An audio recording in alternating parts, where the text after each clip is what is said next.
Hello, everybody. 97% of you being men. In today's episode of Big Boy Pants Golf, I'm going to break down the LIV press conference that just went down, focusing on USA Today journalist Christine Brennan questioning, or should I say, grilling, Paul Casey.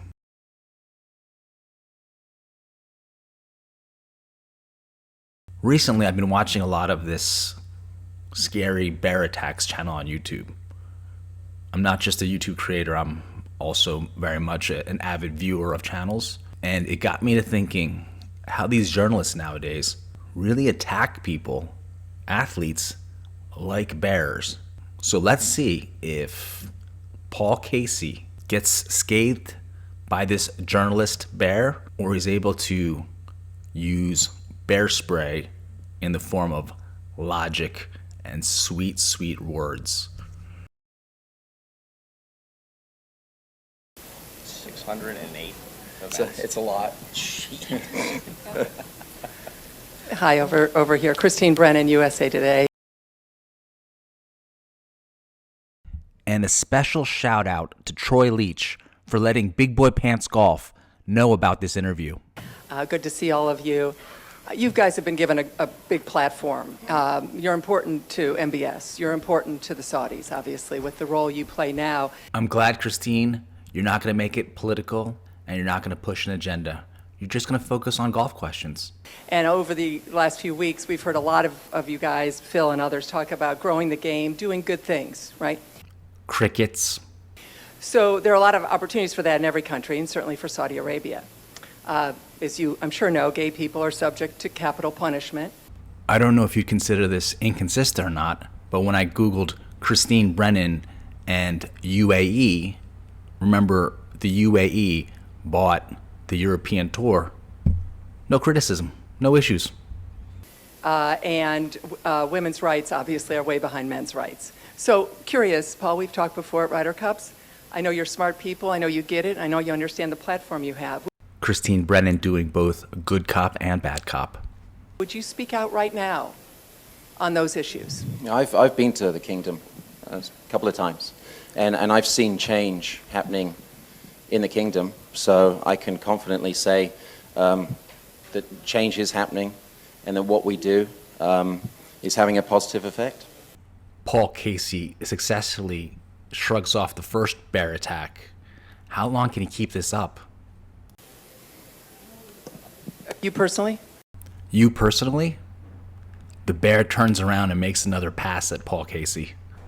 I've been there and I've seen change, and I've talked to the people there. I played with a young girl in the Pro-Am at the Saudi Invitational earlier this year, 17 years old. I played with her father. I played with another lady who's a human rights lawyer. Wait, so you played with a 17-year-old girl, and children are our future, and a human rights lawyer? You got away again, Paul Casey. And they were brilliant company, entertaining, and that young girl spoke of how things have changed. Paul Casey, my friend, you are a genius. And that's just in the last couple of years since she took up the game of golf. If she took up the game in the last couple of years, perhaps she was inspired by the Aramco series that just started in 2020 in Saudi Arabia.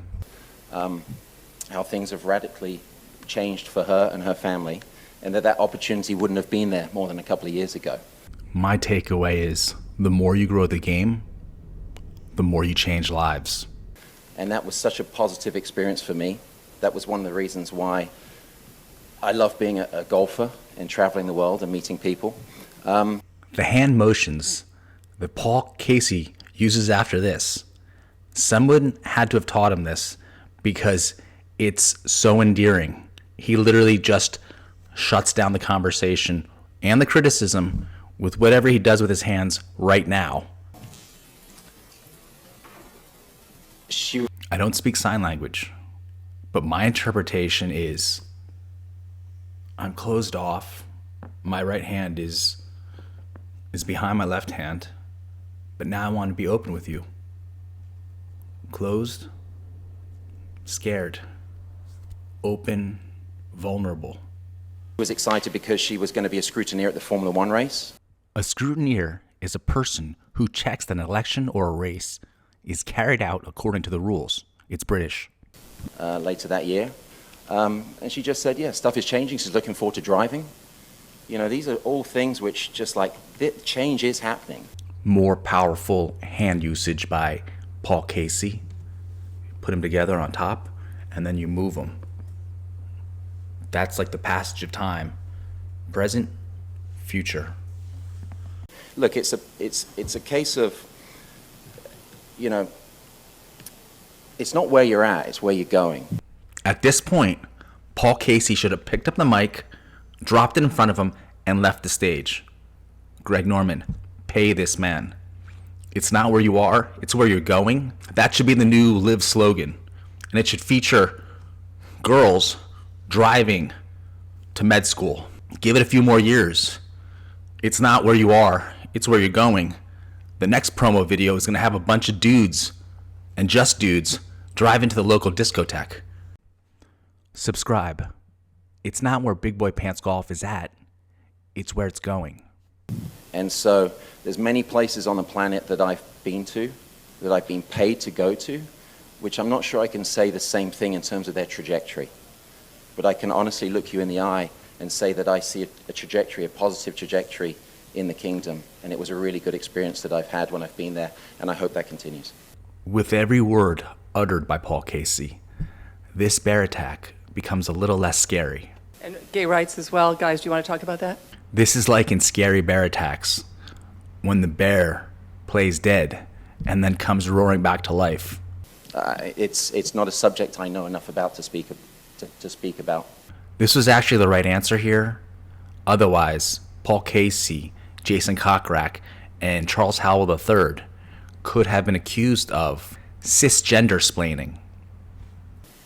Yeah, I agree with Paul. I don't know enough about the subject to speak on it, but I also got to play with that young girl. I think, was she 15 or 17?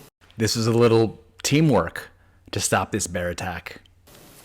High Thumb was her father. Okay. And, I played with another young girl, she's 15, brilliant little girl, very eloquent, and a pleasure to play with. And I really enjoyed it. And as Paul said, change is happening. I've been there. Remember, Jason Cochrack, as of 2021, is a Saudi golf ambassador. So he's a little more than just been there. A couple of different times, and you know, there's nothing else I can say. I mean, the change is happening. It's a new direction, and as you said, it's where you're going, not where you've been. This is awesome. Jason Cochrack taking the cue and literally copying Paul Casey's homework assignment in front of everyone. So I've never been to Saudi Arabia. I'm excited to go, and you know, being a sports fan, I believe sports can be a force for good and change. And The teamwork at this point between Paul Casey, Jason Cochrack, and Charles Howell III has put this bear in such a corner, it doesn't even dare to scream out, "Sports washing." example, in Saudi Arabia, Lewis Hamilton, Formula One driver, speaks out on these issues. We're speaking out on these issues right now and today, and that's the first step of change. Charles Howell III is able to fuse it all together and actually point out that they are speaking about what Christine Brennan wanted them to speak about, and the first step of the whole process of change is speaking about it. I believe golf can, will be, and is a force for change and good, and that's why I'm sitting here. Someone should have said, conceive, believe, achieve. Adam, did you have a question? Nope. And that, friends, is how you survive a bear encounter. But let's look a little bit more into Christine Brennan and her background. Wikipedia let me know that she was a trustee on the Northwestern Board of Trustees since 2013. Uh-oh. Hypocrite alert. Saudi ties to U.S. colleges, including Northwestern, come under mounting scrutiny, and this is from 2018. Did Christine Brennan raise any objections? Wait. In 2018, Northwestern asked the faculty to rethink relationships with Saudi Arabia. And Saudi Arabia donated $14.4 million to Northwestern. Tricky situation. Is that $14.4 million evidence of Northwestern's unabashed greed, the same type of greed that she accused Greg Dorman of having? After much rethinking, Northwestern University is still working strongly with the Kingdom of Saudi Arabia. As you can see, the dates are from 2017 to 2020, and the funding source is Eli Lilly. It is now 2022, and Saudi Chemical takes over Eli Lilly's Cialis in Saudi Arabia. Cialis revenues reached around $26.7 million during 2021, and Christine Brennan apparently has no problem with the strong ties between Northwestern and Saudi Arabia. Christine Brennan is also on the board of trustees at the University of Toledo. And the University of Toledo has had issues with students from Saudi Arabia committing crimes and then just going back to Saudi Arabia. No trial, no nothing. But has she once mentioned her misgivings about this situation to the University of Toledo?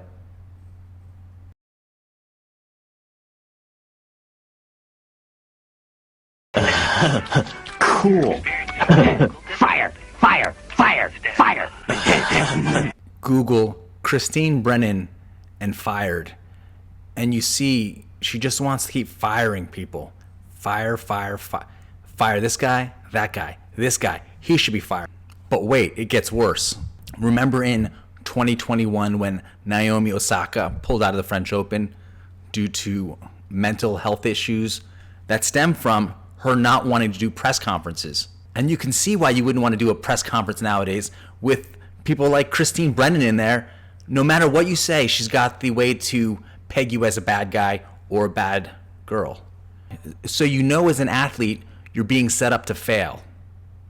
And you just have to deal with it, because Christine Brennan goes on CNN and says that they should have focused more on the mental illness or mental health aspect of Naomi Osaka rather than her not wanting to do press conferences, which is how, in part at least, that Christine Brennan makes a living. But the reason Naomi Osaka has these mental health issues is because of the press conferences. Osaka had said before the start of French Open 2021 that she would not be attending press conferences during the clay court Grand Slam. Osaka said she is ready to face fines for not honoring her media assignments.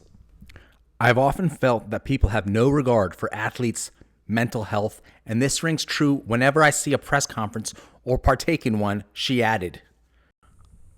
This screen grab, shown quickly in the beginning of the CNN video, has Naomi Osaka's explanation as to why she has mental health issues. And it says, "We've often sat there and asked questions that we've been asked multiple times before, asked questions that bring doubt into our minds, and I'm not just going to subject myself to people that doubt me." With journalists like Christine Brennan out there, is it any wonder why Naomi Osaka doesn't want to have questions from a press when there seems to be no standard of decency as to what they will or will not ask? I mean, they're asking Phil Mickelson questions about 9/11. It's gotten so crazy right now that if I were an athlete, you have to have some kind of PR person prep you on the least spinnable answer at this point, because journalists like Christine Brennan want to have a saucy title the next day, and they'll spin whatever you say to make you look as negative as possible just so they can get more clicks. Why is it just because you're good at a sport that you have these media obligations that require you to answer any question a journalist wants to ask you, even when it's not related to the sport? Especially when it's not related to the sport. If you were accused of committing a crime, you'd have more rights than these athletes who, because of these media obligations, have to answer questions, while you, being a person accused of a crime, could just lawyer up and remain silent. Something to think about. Tennis star Naomi Osaka has announced she's withdrawing from the French Open Roland Garros in Paris. It comes after she was fined $15,000 for skipping a news conference after a match. In a statement on Twitter, she says in part that the move is the best thing for the tournament, the other players, and her well-being.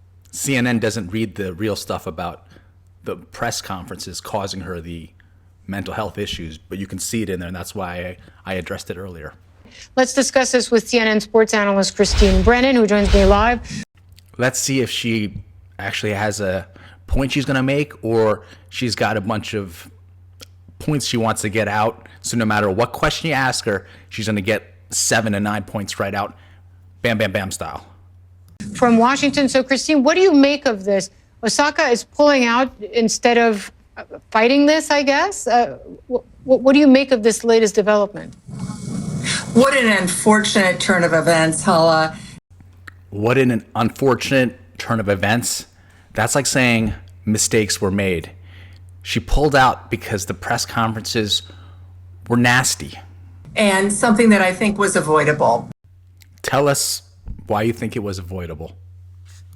Naomi Osaka is a terrific tennis player. She's only 23 years old. She's already won 4 Grand Slam tournaments. She's the reigning Australian Open and US Open champion. And she is likable. She is excellent. She's an incredible talent. She's also spoken her mind on social justice issues and wore the masks of various victims of police brutality. Okay, so you snuck in a lot of your points that you wanted to bring up that weren't necessarily related to this, but go ahead. At the U.S. So she has made a presence in many ways, and she is beloved by millions of tennis fans and sports fans. Also the highest paid female athlete on the planet. Now it seems like you're just reading from a wiki page. Let's move it along. $55 million last year. And she's got an important message about mental health. Again, I think her message is that going to these press conferences isn't good for her mental health because of people like you.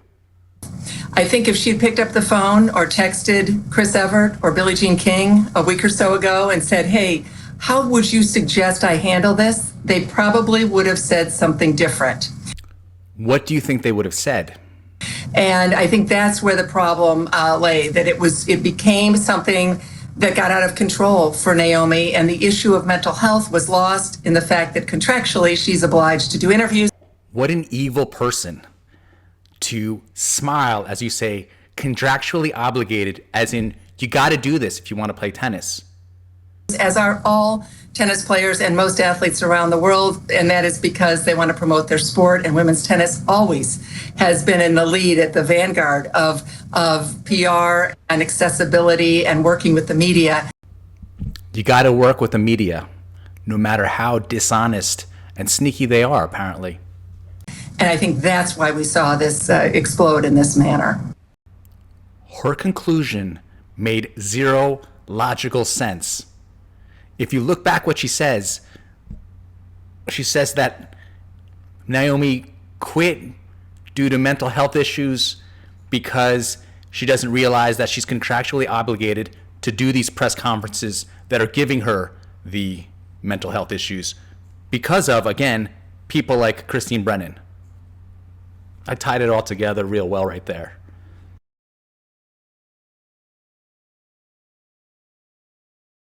Greetings. My name's Morningstar Bear. Whew. I'm just going to say it, I'm emotional. You should always maintain a safe distance from any bear, emotional or otherwise. I don't care if you see that bear crying and you want to comfort it a little bit. Or, as Paul Casey would recommend, stay away.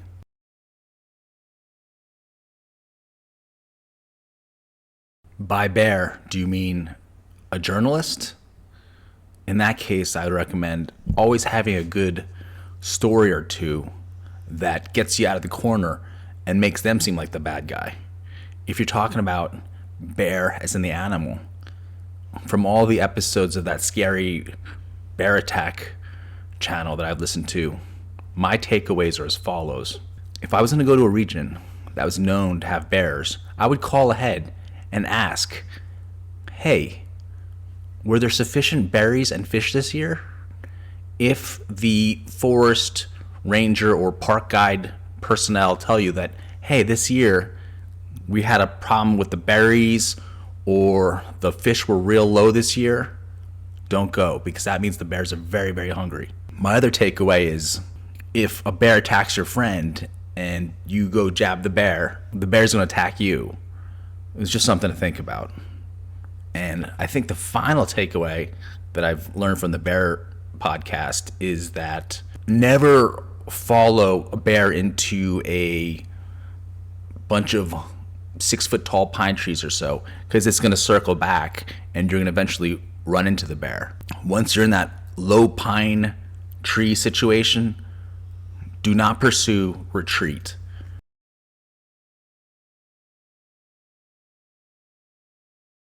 If you want to support the channel, buy one of these